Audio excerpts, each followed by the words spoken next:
and we're going to meet my brother's girlfriend there, and we're going to, like, take some pictures. I was like, okay, that sounds cool, I guess. He was like, so, like, put your nice dress on and, like, you know, get a little bit dressed up, and we'll go, like, take some cute pictures. And I was like, you don't have to tell me twice. I love to dress up. So, but he was kind of, like, rushing me, and I was like, all right, like, okay, I need to, like, do my makeup and stuff because we've been traveling all day. So they rush out. We take the subway down to where Central Park is. And it was very nostalgic for us. The whole trip was, actually, because, you know, we had gone to school and met in Word of Life, and the route that the GPS took us just to get up to Canada and then back down to New York was through the town that we had gone to school in. Wow. Like, you know, 2-3 years ago, where we first met. So it was all very nostalgic. And then just remembering, you know, where we had gone on one of our earlier dates. It was very sweet. And he was like, oh, remember that little gazebo where we took a picture? And I was like, yeah, this is so nice. And then, you know, we started getting closer to where the rowboats were, and he was like, oh, like, Julia's down there, we're gonna go meet her. And I was like, all right. He's like, she's at the front of the line, so we need to hurry. And so we start running through Central Park, and then we finally get down to where the rowboats are, and there's this huge line of people.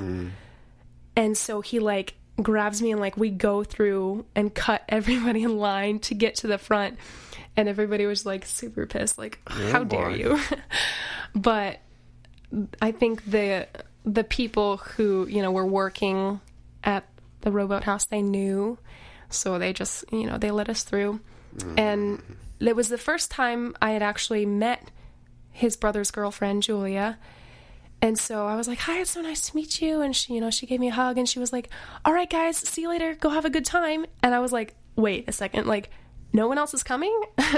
This is like, I don't understand what's going on. And he's like, just, you know, trying to make up excuses for why they didn't want to come. But I was just, like, very perplexed about it. Because I was like, I thought, like, you know, we were going to do this as, like, a group activity. And he was like, no, they didn't want to come. They want us to go by ourselves. And I was like, okay, like, this is weird. So I thought something was up, but I honestly didn't think he was going to propose to me then, because we had been also planning a trip to Europe, which we're still going on. Oh. So I thought he was going to propose in Europe, but I wouldn't change, you know, anything that he did. It was perfect. So we went in the rowboats, and his brother was taking pictures of all. Right.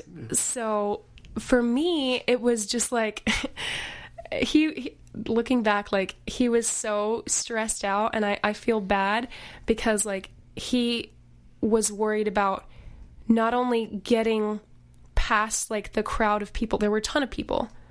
It was around a holiday. It was around Memorial Day. Yes. Memorial Day weekend, so there was a ton of people there in the lake, and he is trying to get to, you know, a certain spot, but not allow me to see his brother and the rest of his siblings, you know, hiding from us and taking pictures. So I'm just, you know, oblivious, and we're going through. We keep on crashing into people because there's so many people crashing into us. And we finally make it past the bridge into, like, you know, this little spot. And I was thinking, like, oh, are we gonna, like, keep, like, going? Like, are we just gonna stop here? He was like, yeah, I think this is fine. And I was like, all right. And so he was, like, you know, just so nervous, but he was trying to hide it.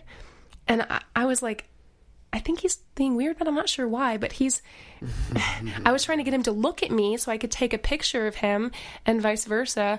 And he was just like, his eyes were just wandering and looking around. And I was like, Steven, what are you doing? But I didn't know that he was worried about, you know, the photographer hiding in the bushes. So he was trying to make sure we were in a good spot so he could get good pictures. So he had all this other stress on him. Poor thing. And So he finally reaches into his bag and he pulls out this book. And he was like, "Oh yeah, I almost forgot. I got you something." And I was like, "Why did you get me something? Like, it's not my birthday. It's not Christmas." It's Memorial Day. A Memorial Day present. Oh, okay, thanks. So he reached into his backpack and got me this book, and it was super sweet. It's called the Love Book, and it's something that you can customize, and it's kind of like little Bitmojis where you can design them and make them look like you and your significant other. So it was super cute.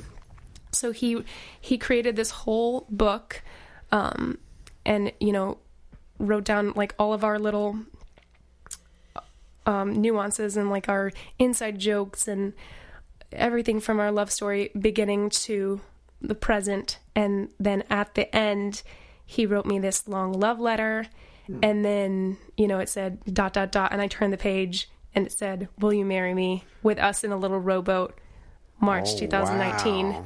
So, and I was just like floored. I was absolutely flabbergasted. And he reached into his bag and pulled out the ring, and I was just like crying. I immediately burst into tears, and I was just like, I can't believe he did it. Like, because I'd been, wanting to get engaged, and we'd been talking about getting married for a long time. And so to finally be engaged was just like, I can't believe this is happening. Like, what? So yeah, it was perfect, and he did a really great job. Yeah. No, I'm guessing he's supportive of your creative he is. talents. Yes. Okay, that's important. Yeah, it's been a journey for us, because he's not an actor. He's an accountant, so he's very like more practical and business minded, but he is very appreciative of art. He's one of those people on the receiving end.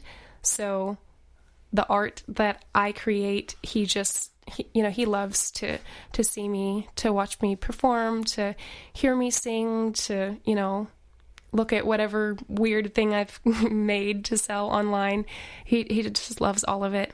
So anytime, I need help with an audition, he's the first person there to help me with that. Yeah, and it's awesome because, now it's great because we live so close to each other. We live 5 minutes away, but for 2 years we were long distance. Yes. So we would only get to see each other like every couple months or so, and it was really, really hard. And a lot of people didn't think we would make it because a lot of people don't in long distance relationships, but we were very committed to each other and committed to staying together and to one day getting married. Which will be next year in May 2020. Yes, now you're channeling your creative aspects into to creating my wedding. And anybody listening, if you want to offer your help creatively, any DJs out there, photographers, catering halls, they can use it. Check her out. We could. But definitely, that's for great. Sure. In such a short time, you've done so much. It's early in your career, but do you have any advice for actors, models, musicians coming up in the ranks? Advice? Any wisdom you've learned in your experiences? Yeah.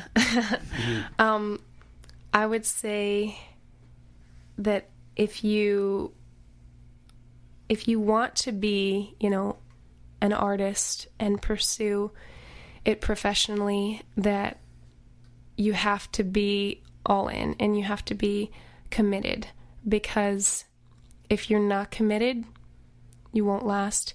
And it's not for everybody. So if it's something you just want to try out, and it's something if you want to see if you want to stick with it and do, there's absolutely, a grace period for trial and error. But if you really want to go all in and, go hardcore, then you have to be willing to make those sacrifices and just do the things that are necessary to be able to be a working actor or model or musician. All of them have their different struggles, but I would say just, don't give up. If you have a dream that you want to pursue, it's never too late to pursue that dream. I don't believe that dreams have expiration dates. And there's no better time than the present to start pursuing something that you've always wanted to. So I would say that don't wait. Don't wait for someone to come to you or something to happen. Go out and pursue those opportunities and find those opportunities. Find like-minded people. Reach out and just put yourself out there. And you'll be surprised at, the positive feedback that you get when you just ask. By the same token, the other side of the coin is that you have to have very thick skin. It is not easy. It's a business, like I said before, full of rejection and disappointment and ultimately sometimes heartbreak. I've had my heart broken many, many times. Whether it's an audition that you feel like you nailed and you didn't get, or, there's so many things that, you could be given a role and then for some unforeseen reason have it taken away. I've had that happen as well. And it is a heartbreaking experience, but it will ultimately make you not only a better person, but a better artist as well. And there are just, tough lessons that you have to learn, and there's nothing that can prepare you for it. You just have to experience it and draw from that experience and allow it to shape you as an artist, and don't let it make you bitter, because that's very easy. It's an easy rut to fall into, because you could have every reason in the world why, you should have gotten that role. You nailed that audition, but it just didn't happen. And, you might not know why. You might not ever find out why, but there's always a reason for everything. And I think that ultimately it's just part of God's plan. Everything that happens is for a reason.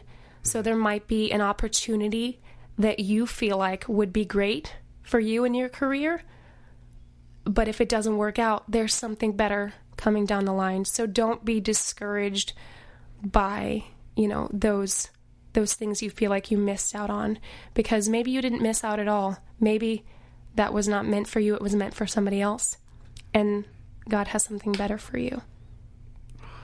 Great wisdom. I love it. That was something I learned just recently. So yes. Now, where do you, besides being married, where do you see yourself in the future as an artist? Where do I see myself as a future artist? I've always said that one of my goals is not to be a starving artist. It's to be a well-fed one. And I know that's like stupid and cheesy, but I've heard all of the starving artist jokes, even from people that are very close to me. And there's just something in me that just knows, like, this is what I'm meant to do. Like, this is my calling. And when you find that, and you're confident in knowing that you're meant to do something, you have such a peace about knowing that no matter what happens, it's going to work out for the best. It may not work out like you think it's going to, but it will work out for the best in the end. And as far as where I see myself in the future,